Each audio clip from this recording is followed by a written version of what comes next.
y de la locomotora, había revolucionado todo. Entonces, se desarrolló todo desde el pensamiento mecánico. Las teorías de Freud son absolutamente mecánicas y nosotros todavía arrastramos un aparato digestivo, un aparato reproductivo y está todo pensado así.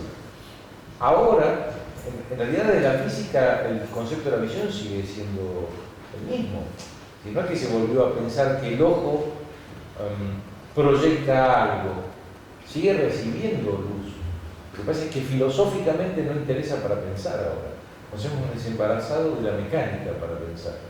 Porque la luz te sigue llegando la luz al ojo. Lo que nosotros vemos es el rebote de la luz en un cuerpo que de acuerdo a sus características manda un color o otro tipo de cosas. Y eso sigue siendo tal cual hace 200 años. Lo que hemos cambiado de a poco el ser humano en el pensamiento es que ya no nos importa eso para pensarlo. Y si para el pensamiento sirve que de mis ojos sale un rayo, bienvenido para pensar. Hay una cosita así. Pigeon-Rivière tiene planteado en la enseñanza el concepto, en lugar de aprendizaje, de enseñaje, como una doble vía que se da entre quien está a cargo y quien no, pero no más que eso. Enrique Pigeon-Rivière nació en Francia, pero de muy chiquito ya en Argentina, y desarrolló que desarrolló toda la teoría de la psicología social.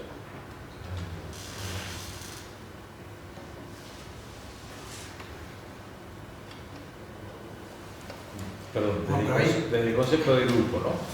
Porque la teoría de la psicología social, pensada para otras cosas, está desarrollada por otra gente. Pero él en el concepto de grupo y de trabajo grupal, la dinámica del grupo. Sí, exacto.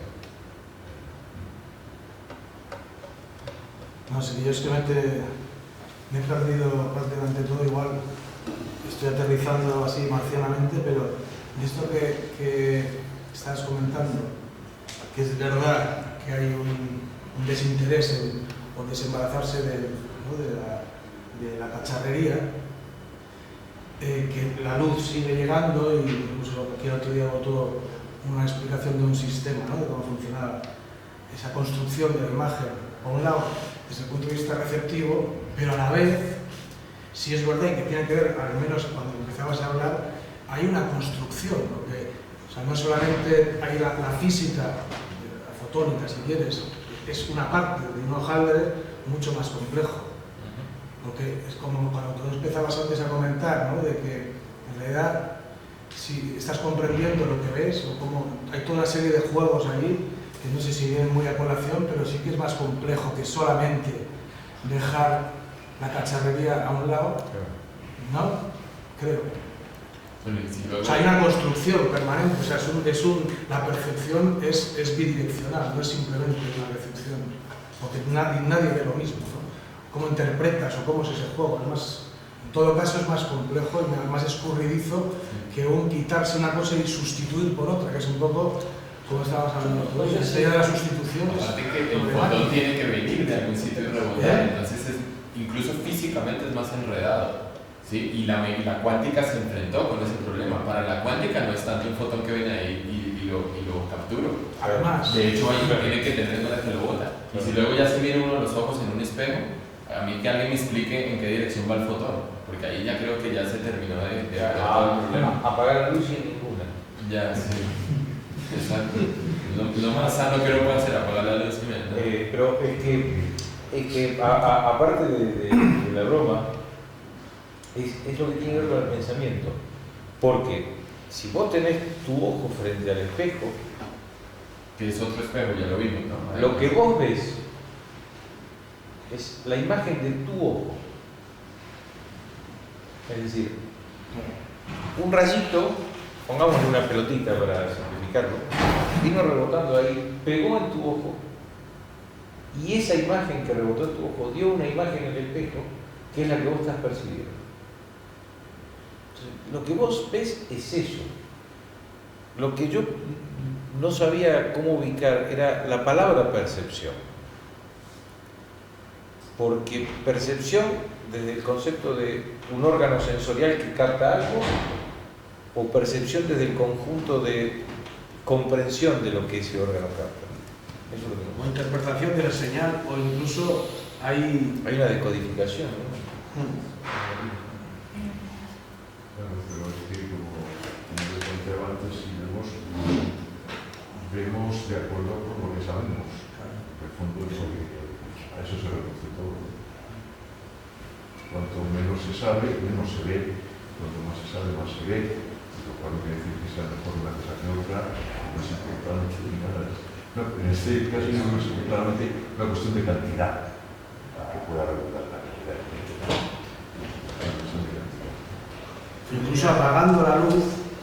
Parece ser, hay estudios en los que en principio la memoria visual se supone que empieza a operar a partir del nacimiento.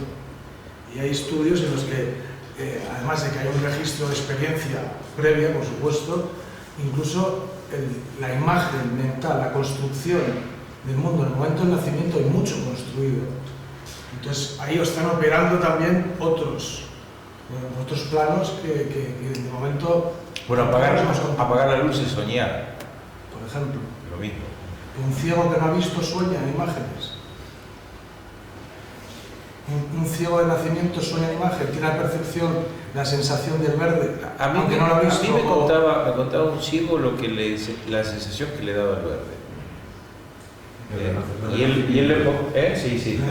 él le ponía colores a las cosas que muchas veces coincidían, pero yo supongo que es porque la construcción de su color se la di yo, o sea, se la dimos nosotros, ¿no? Pero eso nos pasa a nosotros nos da la Es una convención. Claro, de todas maneras, pienso que el ser humano está hecho como está hecho, aunque por un accidente pues no le pueda funcionar un determinado órgano como el ojo, pero debe haber algo más implícito que le hace tener la idea de lo que es la imagen, que de alguna manera el producido del nacimiento debe ser capaz de ver imágenes actualmente interiores en su caso, mentales, ¿no? Pero tiene que tener esa... Habría que analizar en todos los sentidos, porque todos los sentidos tienen una concepción espacial. Claro. Pero O sea, en todo caso eso desmonta el solo aparato perceptivo como un receptor. Es que todos los sentidos tienen una concepción espacial. Hasta el bien sabor. distinta unos de otros. Claro. Por ejemplo, complementaria. claro, los ciegos, por ejemplo, no de nacimiento, no pueden tener la concepción de línea recta como nosotros, porque la concepción que tenemos de línea recta la da el fotón, precisamente, ¿sí? Hasta que Einstein la ajustó un poco. Pero ¿y si hace esto? Tiene una concepción que viaja a través de los huesos que no son rectos. Es este movimiento. Entonces es una cadena de percepciones sensoriales que van mucho más a través del tacto y del sentido que tenemos de la posición de nuestras manos. Pero aún así será capaz de discernir mediante el tacto entre una cosa recta y otra que no El ciego es capaz de concebir las formas. Seguro. O sea, no es capaz de concebir colores y ese de nacimiento, la verdad es que No, las formas por lo sí. que yo sé, el padre de un amigo mío no solo sueñan con formas, que el sentido de la forma es muy distinto. Y la convención la compartimos. O sea, ellos pueden decir, esto es recto, ¿sí? Pero la percepción de rectitud es total, de línea recta es total distinta, porque de hecho es un constructo mental que se basa en el fotón. No hay nada que hacer, es lo que veíamos, poner así, esto es línea recta. Y no tiene peso visual. Claro, la construcción de línea recta es una cuestión de superponer dos puntos, ver los dos a la vez. La forma en las personas ciegas está dada por la tactilidad. Por eso, pero es que la línea recta no existe, lo que está diciendo. Claro, pero él lo que dice es de línea recta, no de recta.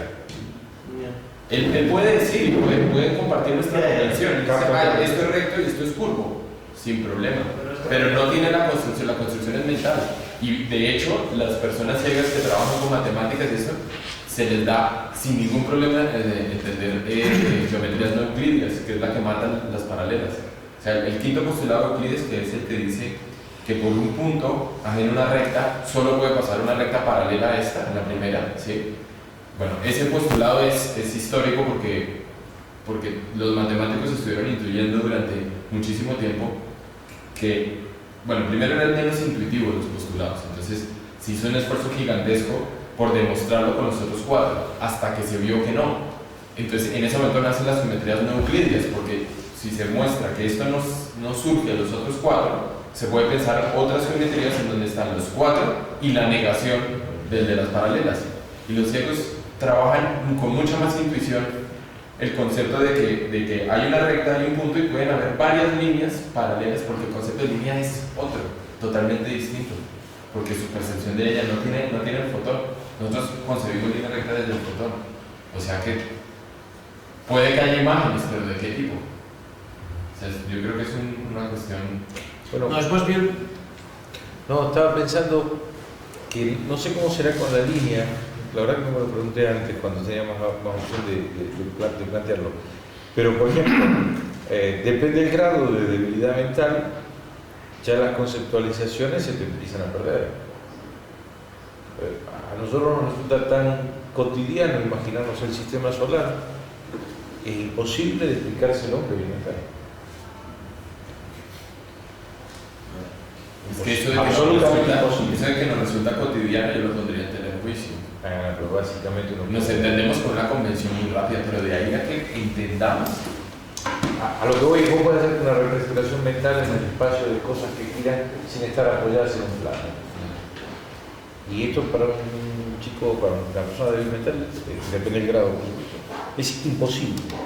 Entonces, no sé cómo será la conceptualización de la recta. De todas formas, volviendo al concepto de recta, yo no tengo tan claro que para nosotros sea muy fácil entender el concepto de recta, ¿no?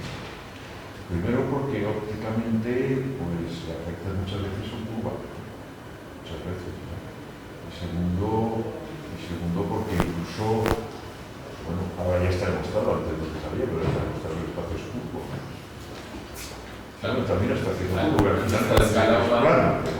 Nuestra escala humana, el fotólogo, Pues depende de la concentración de la materia. El problema es que el concepto de recta incluye el infinito. Claro, yo de hecho con mis alumnos, siempre que hablo de la perspectiva, uno de los grandes problemas, últimamente no, porque con esto de los cuatrimestres no doy tiempo a nada, pero antes que teníamos más tiempo y podemos hablar de las cosas, resulta que uno de los grandes problemas que la mayor parte de los alumnos tenían era entender que las rectas serían rectas. Pero era el problema que todos los años surgía inevitablemente y además por varios partidarios. No eran la mayoría, ¿no? Pero siempre había gente que tenía ese problema, ¿no? Lo cual quiere decir que el cuerpo per se no posee la recta. Claro. Es una complementariedad con la vista, ¿sí? Que podemos reconocer. Yo creo que eso que decías de que el fotón, la trayectoria del fotón es la que nos da la idea de la línea recta, pues no sé si nos está tan claro. Yo creo que es lo que nos da la intuición más fuerte. No sé. Por ejemplo, los indígenas en la Amazonía, bueno, cualquier grupo que pesque con flechas, nosotros no tenemos la experiencia de la refracción de la luz, pero ellos sí, ellos así y apuntan a otro lado, ven el pescado en un sitio pero apuntan a otro lado y saben exactamente. Ellos han incorporado la curvatura del cambio de medio. Nosotros creo que no tenemos experiencias de ese tipo. Bueno, nosotros nos hacemos líos frente al espejo para peinarnos o afeitar. Ya. La corbata, el nudo al revés. Sí,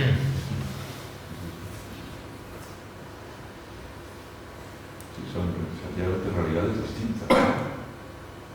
No ya el mundo del espejo, sino incluso la geometría es una realidad per se, sí, con la que más o menos convivimos, pero y que, bueno, que llevamos muy implícita, ¿no? Porque, pues, bueno, la perspectiva, por así decirlo, la llevamos puesta en ojo, ¿no?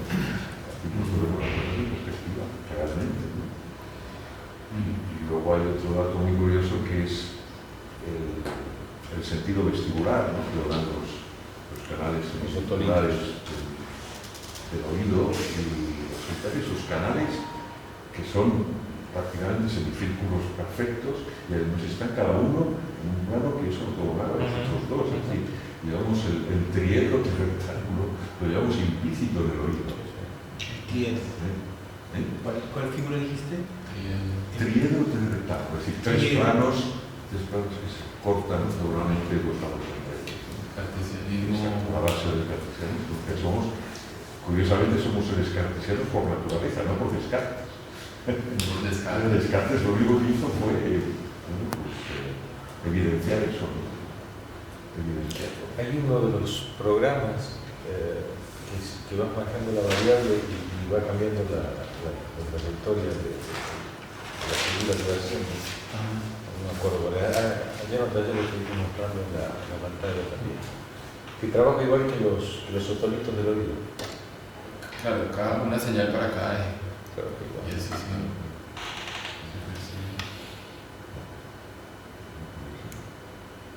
Bueno, pero habría que ver hasta qué punto el cartesianismo que parece como natural y tal, es más que un producto social, de educación, alimentación incluso, porque eso hay que ver el efecto, o sea, incluso en la ciencia, para contar los átomos, la desintegración atómica y tal, se echan unas gotitas que amplifican el campo para poder no parpadear y tal, ¿no? Y luego las sustancias que pues permiten distorsionar y tal. O sea, habría que ver hasta qué punto eso es más una imposición más que algo per se, ¿no? No, claro, sí, por supuesto la educación hace mucho y es impositiva, ¿no? Pero concretamente esto de los canales semicirculares es curioso, porque es que el sentido vestibular es que orientarnos en el espacio y no perder el equilibrio. Y que resulte que eso esté regulado por una realidad física diminuta, realidad física orgánica que está impuesta, que son tres semicírculos prácticamente perfectos, y además orientados según el triedro de Descartes, pues te deja un poco estupefacto, ¿no? Dices, caramba con Descartes, por así decirlo, ¿no? Qué curioso. Por hombre no sabía nada de esto, porque se ha descubierto en el siglo XX, los canales semicirculares y la orientación y todo esto, ¿no? Pero bueno, es curiosa la intuición de... El problema está, la raíz es la ortogonalidad. Es lo que la semilla que genera la representación cartesiana del espacio. El problema es, ya no es el postulado del quinto postulado, sino otro que dice que da un punto y una recta, eso es una perpendicular. Sí. Ahí empieza. Pero ese sí es más intuitivo que el postulado. Este es mucho más intuitivo y de hecho aunque no existe geometría. Postulado al final es prácticamente el mismo. Pero no se puede demostrar el uno del otro. No, demostrar matemáticamente claro que no, pero bueno, no sé. O sea, como que nos ponemos de acuerdo en la perpendicular y los paralelismos ya no. No está fácil, pero se entiende mucho mejor el quinto postulado partiendo de la perpendicularidad. Analizando los distintos ángulos que una recta puede formar, ¿no? En esto que comentabas, hay algunos neurobiólogos que hablan ahora hace tiempo también, de que de alguna manera opera ese peso de la educación, pero también hay un peso de la memoria filogenética de especie. Y finalmente es como un proceso de acoplamiento estructural, como Maturana lo plantea cuando habla de la comunicación, ¿no? Entonces, casi como un reconocimiento, hay como un efecto casi de resonancia, de que si tú ves línea recta, tengas un sistema perceptivo y un peso educativo de lo que es, o dónde se reconoce, o cómo tu sistema, ¿no? Tiene ese momento de reconocimiento, ahí hay un efecto como de resonancia que sería de alguna manera una de las explicaciones del proceso perceptivo que Maturana lo plantea en términos de la comunicación cuando habla de ese acoplamiento estructural, y en este caso quizás se puede extrapolar incluso a este nivel que estamos hablando de la percepción. Porque si no, por eso hay como esos ajustes, cuando ahora estás operando en nuevos niveles donde no hay una memoria, ¿no? Eso creo lo que estás apuntando, ¿no? Donde estás visualizando procesos nuevos que no han sido nunca previamente, ¿no? Por ahí va. Entonces hay como que reajustar los sistemas porque ahí suceden cosas como que nos están dislocando, ¿no? No se ajustan a los patrones o a los procesos de interpretación que hasta ahora han estado operando. Entonces ahí es donde se pone todo más Sí, pues son sistemas heredados, ¿no? Familias de sistemas, ¿no? Eso. La solución es hacer distinto que Borges. En lugar de salir para la biblioteca, salir para la escuela de señoritas. No te preocupa ni la línea recta ni los procesos. Es una línea torcida. Como el proceso de la visión, ¿no? O sea, cuando vemos las cosas y las interpretamos al verlas, siempre las interpretamos por comparación con lo que ya hemos visto, claro. Es la experiencia la que nos enseña a ver, ¿no? Depende. Parece curioso entonces que parece que el sistema de representación que elabora Occidente sería basado en la ortogonal, mientras que el oriental chino-japonés pervive en el paralelismo, que es la axonometría, que conserva paralelas. En cambio, nuestro sistema las desbarata, no existen las paralelas. La gran diferencia entre la perspectiva lineal y la axonometría es que la perspectiva lineal, pues hay un punto de vista, ¿no? Un punto de vista que está en un determinado lugar, ¿no? Y a partir de ahí se organiza toda la imagen, ¿no? Mientras que en la axonometría el punto de vista, por así decirlo, está en todas partes, que es como no estar en ninguna. Eso es lo que permite precisamente el desarrollar en el tiempo la visión, y por eso ellos hacían esa imagen en los rollos, ¿no? Sea o el papel de arroz, o el recuerdo, ¿no? Es toda una historia que, claro, acaba porque tiene que acabar en algún momento, pero que parece Como interminable. de hecho, que está en axonometría, la metamorfosis, Sí, claro, donde solo el final. Sí. Y también había otra, bueno, hay varias, sí, bueno, lo de la cascada es axonometría. Claro, de hecho necesita de la axonometría para hacer eso. En cambio el otro necesita de la cónica para poder. Claro. Lo ha separado. Es totalmente implicado. Y ahí se burla de las dos. De ahí de las dos palabras. Sí. Porque replica, hace un espejo sin necesidad de una superficie especular, que es Sí, bastante impresionante.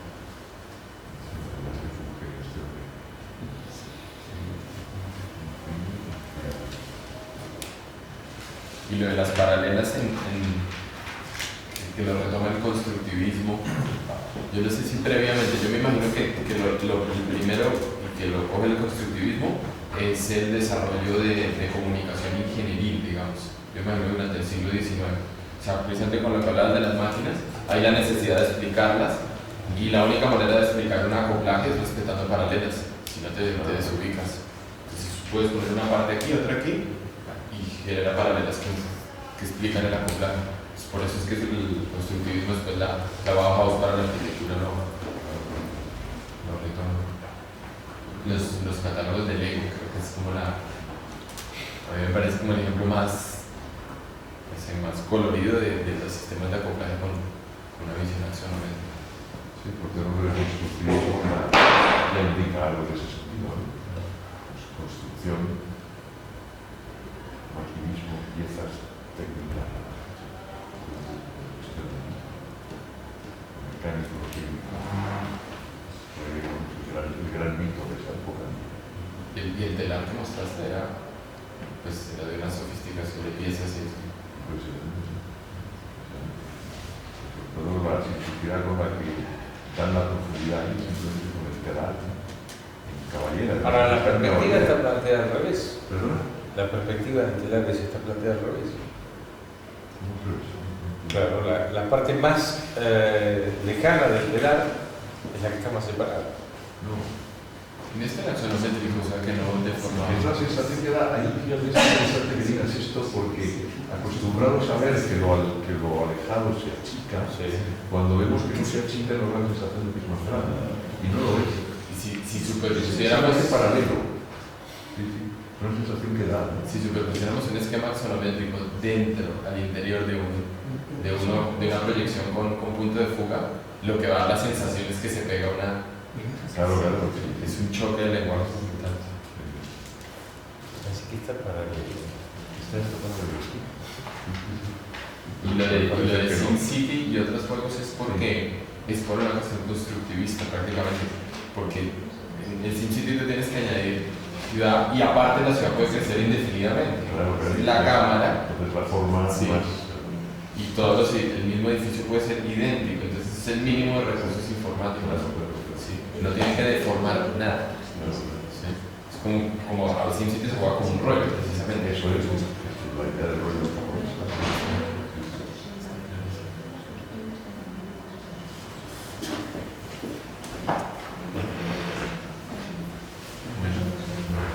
Pues nada, muchas gracias.